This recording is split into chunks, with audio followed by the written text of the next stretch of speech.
বন্ধুরা, ভোলে বাবা পার কারিগর আজকের পর্বে প্রথমেই দেখা যায় সাক্ষর বাবা সাক্ষর মাকে বলছে, রায়পূর্ণা একটা ছেলে একটা মেয়েকে ভালোবেসেছে, বিয়ে করেছে, তারা কিছুদিন ছাড়াছাড়ি হয়ে গেছিল।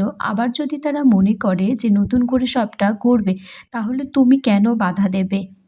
তখন সাক্ষ্য দাদু বলছে, ও যদি এটাই করবে তাহলেও আমাদেরকে আগে কেন জানায়নি। তখন সাক্ষ্য বলছে, দাদু ভাই, আগে আমি নিশ্চিত ছিলাম না জিল আমাকে বিয়ে করতে রাজি হবে কি।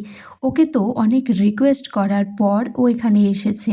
চৈতি তারপর তার মা বাবাকে নিয়ে পুলিশ নিয়ে এসেছে। পুলিশ বলছে, এখানে কি একটা মেয়েকে সরিয়ে দিয়ে আরেকজনকে বিয়ে করা হচ্ছে, এই অপরাধে আপনাকে গ্রেপ্তার করব।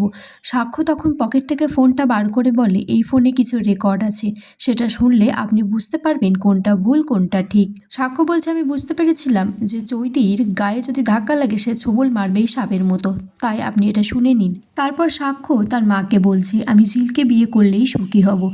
তখন রায়পূর্ণা বলছে, তুমি একদম আমাকে মা বলে ডাকবে না। এদিকে ঝিল বলছে, আমার কিন্তু কোনো দোষ নেই, উনি আমাকে টেনে নিয়ে এসেছেন, আমি তো এতক্ষণে ব্যাঙ্গালোর চলে যেতাম। তখন সাক্ষর মা বলছে, তোমাকে সাক্ষর টেনে নিয়ে আসলো আর তুমি লাফাতে লাফাতে এখানে চলে এলে।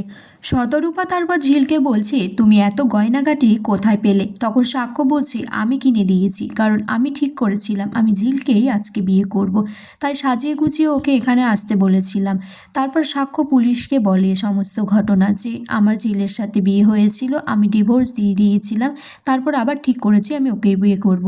এতে কোনো ভুল নেই, ভুল করেছে চৈতি, ও অপরাধ করেছে মিথ্যে কথা বলে।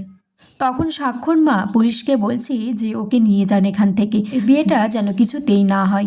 সাক্ষ্য তখন বলছে, সব কিছু চৈতি করেছে, ওর এটা মাস্টার প্ল্যান ছিল, ও আমাদের বাড়ির লোককে কান ভাঙিয়েছে, মিথ্যে বলেছে ঝিলের মধ্যে আমার দূরত্বটা বাড়ানোর জন্য। সাক্ষ্য বলছে, পুলিশে যদি আমাকে নিয়ে যায় আমি যেতে রাজি আছি, কিন্তু আমি বিয়েটা করেই যাব। ঝিলের সাথে যখন আমার ডিভোর্স হয়ে গেছিল, আমাদের ছাড়াছাড়ি হয়ে গেছিল, তারপর আমি বুঝতে পেরেছি আমি ঝিলকে সত্যিই ভালোবাসি।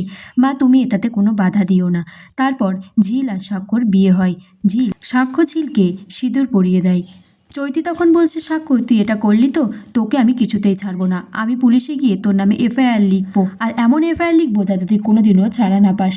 ঝিল তারপর মণ্ডপ থেকে উঠে চৈতিকে বলে যে, আপনার সাথে সাক্ষরবাবুর বিয়ে ঠিক হয়েছিল বলে আমি কিছু বলিনি এতদিন, কিন্তু আমি কোনো অন্যায় কিন্তু সহ্য করব না। তখন তার বান্ধবীদেরকে বলে বস্তি থেকে লোক এনে এদেরকে ঘেরাও করতে। তার বান্ধবীরা পুলিশকে বলে যে সাক্ষ্যবাবু কিন্তু কোনো অন্যায় করেনি, দরকার পড়লে আমরা কিন্তু পুলিশ থানা ঘেরাও করব।